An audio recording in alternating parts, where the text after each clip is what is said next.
Hello दोस्तों, तो आज तक जो भी परीक्षाओं में ध्वनि संबंधी प्रश्न बने हैं उसके से हमने 10 क्वेश्चनों को सिलेक्ट किया है जो विभिन्न परीक्षाओं में पूछे गए हैं और ये हमेशा परीक्षाओं में रिपीट होने वाले प्रश्न हैं। तो प्रश्न नंबर पहला है, किसी ध्वनि तरंग की आवृत्ति एन और क्या होता है आवर्तकाल टी के बीच क्या संबंध होता है। तो ऑप्शन नंबर सी इसका सही जवाब होगा, यानी क्योंकि ध्वनि जो होती है ध्वनि की आवृत्ति और आवर्तकाल के व्युत्क्रमानुपाती होती है, यानी ईटा बराबर 1/t होगा, यानी ऑप्शन नंबर सी इसका सही जवाब होगा। आइए चलते हैं नेक्स्ट क्वेश्चन पे। ध्वनि तरंगे निम्न में से किस माध्यम में यात्रा नहीं कर सकती। देखिए आरआरबी एनटीपीसी स्टेज 1 में पूछा गया प्रश्न है। तो जो ध्वनि तरंगे होती हैं वो निर्वात में हमारी गति नहीं करती, वायु में, पानी में, स्टील में करती हैं, सबसे ज्यादा ठोस में करती हैं, इसके बाद द्रव में करती हैं, फिर गैस में, और निर्वात में भी एक भी गति नहीं करती। जो ध्वनि तरंगे होती हैं ये एक प्रकार की यांत्रिक तरंगे होती है, इनके संचरण यानी चलने के लिए किसी न किसी माध्यम की आवश्यकता होती है, जैसे है वायु है, जल है, ठोस है। इसीलिए निर्वात में ये नहीं चलती क्योंकि इनके लिए माध्यम की आवश्यकता होती है। निर्वात में कोई माध्यम नहीं होता है, ध्वनि तरंगे यात्रा नहीं कर सकते। आइए जानते हैं क्वेश्चन नंबर तीसरा। क्वेश्चन नंबर तीसरा है, ध्वनि निम्नलिखित में से कौन सा कथन असत्य है। जैसे ही ऐसे प्रश्न आए असत्य या नहीं तो उसमें गोला लगाइए, फिर प्रश्न को पढ़िए।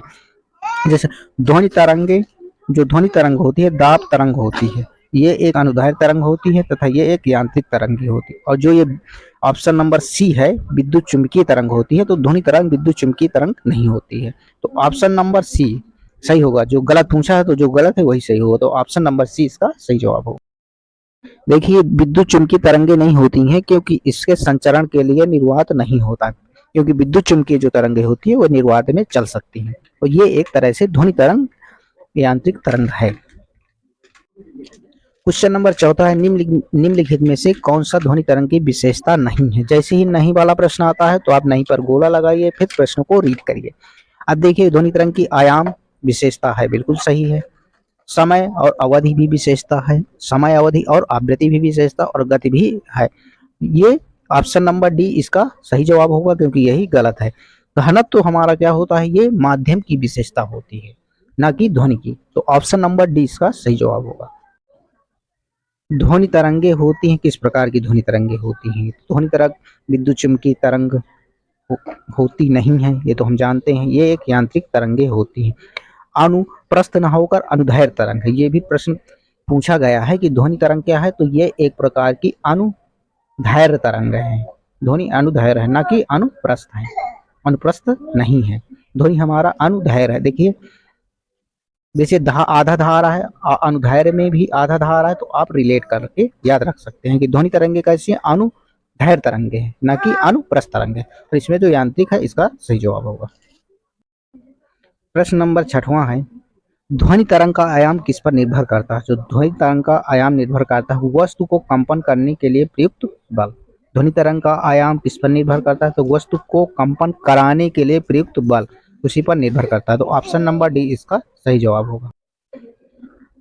ध्वनि ध्वनि तरंग का आयाम जो होता है ये ध्वनि की तीव्रता कितनी है ये दर्शाता है, यानी उस पर बल पर निर्भर करता है जिससे वस्तु को कंपित करती है। जितना अधिक बल होगा उतना ही अधिक आयाम होगा और उतनी अधिक ध्वनि की तीव्रता होगी।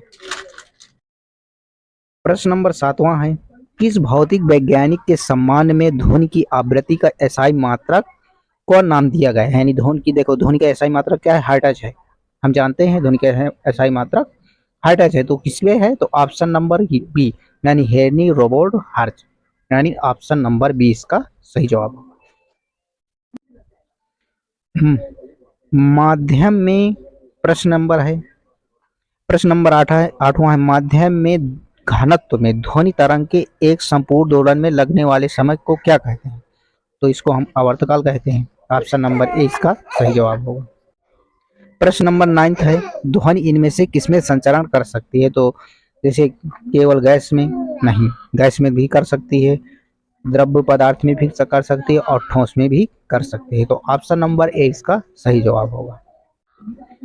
इस प्रश्न का उत्तर ध्वनि गमन नहीं कर सकती है, देखो नहीं कर लिखा है तो ध्वनि नहीं कर सकती है, तो इसका आप आंसर कमेंट बॉक्स में दीजिए।